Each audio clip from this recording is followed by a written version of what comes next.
عراش کی بستی سے ایک شخص اونٹ لے کر مکہ آیا۔ ابو جہل نے اس سے اونٹ خرید لیے، پھر قیمت ادا کرنے سے انکاری ہو گیا۔ عراشی مایوس ہو کر قریش کی مجلس میں آیا تو ان سے مدد مانگی۔ اس نے کہا، قریش کے لوگوں، میں ایک اجنبی مسافر ہوں اور ابی الحکم بن ہشام نے میرا حق مار لیا ہے۔ کون سا شخص مجھے میرا حق دلائے گا؟ اس وقت رسول اللہ صلی اللہ علیہ وآلہ وسلم مسجد کے ایک کونے میں تشریف فرما تھے۔ اہل مجلس سبھی منکرین حق تھے۔ انہیں شرارت سوجی تو انہوں نے عراشی سے کہا، کیا تم دیکھ رہے ہو وہ شخص جو کونے میں بیٹھا ہے وہی تمہارا حق ادا کر سکتا ہے؟ دراصل سرداران قریش جانتے تھے کہ ابو جہل حضور اکرم صلی اللہ علیہ وآلہ وسلم سے سخت عداوت رکھتا ہے۔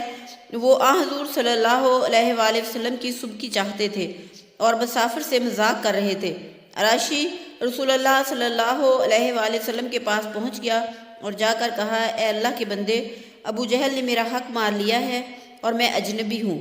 ان لوگوں سے میں نے پوچھا کہ کون مجھے میرا حق دلا سکتا ہے، تو انہوں نے آپ کی طرف اشارہ کیا، پس آپ میرا حق دلا دیں، اللہ آپ پر رحم کرے۔ حضور صلی اللہ علیہ وآلہ وسلم اسی وقت اٹھ کھڑے ہوئے اور اس کے ساتھ چل دیے۔ قریش کے لوگوں نے دیکھا تو اپنے میں سے ایک شخص سے کہا، اے فلاں، ان کے پیچھے جا اور دیکھ کر آ کیا تماشا بنتا ہے۔ رسول اللہ صلی اللہ علیہ وآلہ وسلم اجنبی کو ساتھ لیے ابو جہل کے دروازے پر پہنچے اور دستک دی۔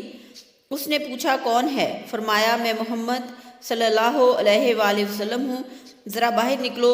ابو جہل باہر نکلا تو اس کا رنگ اڑا ہوا تھا اور یوں معلوم ہوتا تھا کہ اس کے جسم میں روح نہیں ہے۔ آپ نے فرمایا، اس شخص کا حق ادا کر دو۔ ابو جہل نے کہا، بہت اچھا، میں اس کا حق بھی ادا کرتا ہوں۔ گھر کے اندر داخل ہوا، رقم لے کر آیا اور عراشی کے ہاتھ پر رکھ دی۔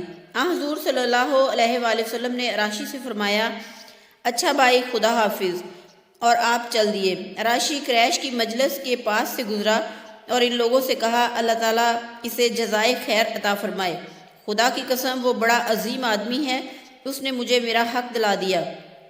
اس شخص کو قریش کے لوگوں نے تماشا دیکھنے کے لیے بھیجا تھا۔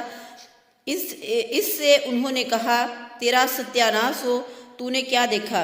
اس نے کہا، میں نے عجیب ترین معاملہ دیکھا۔ خدا کی قسم، یوں ہی محمد مصطفیٰ صلی اللہ علیہ وآلہ وسلم نے اس کے دروازے پر دستک دی اور وہ باہر نکلا تو میں نے دیکھا کہ اس کے جسم میں گویا جان ہی نہیں۔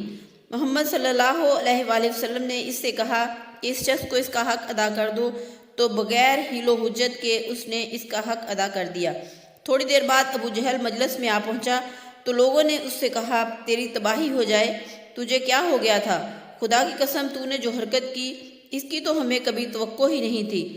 ان کی باتیں سن کر ابو جہل نے کہا، تمہاری بربادی ہو جائے، خدا کی قسم، جو ہی محمد صلی اللہ علیہ وآلہ وسلم بن عبداللہ نے میرے دروازے پر دستک دی اور میں نے اس کی آواز سنی تو میرے اوپر روب طاری ہو گیا۔ پھر میں دروازہ کھول کر باہر نکلا تو کیا دیکھتا ہوں کہ اس کے سر کے اوپر فضا میں ایک سانڈ اونٹ مولک ہے۔ اس اونٹ جیسی کوہان گردن اور دانت میں نے کبھی کسی اونٹ کے نہیں دیکھے۔ خدا کی قسم، مجھے یوں محسوس ہوا کہ اگر میں نے انکار کیا تو وہ اونٹ مجھے کھا جائے گا۔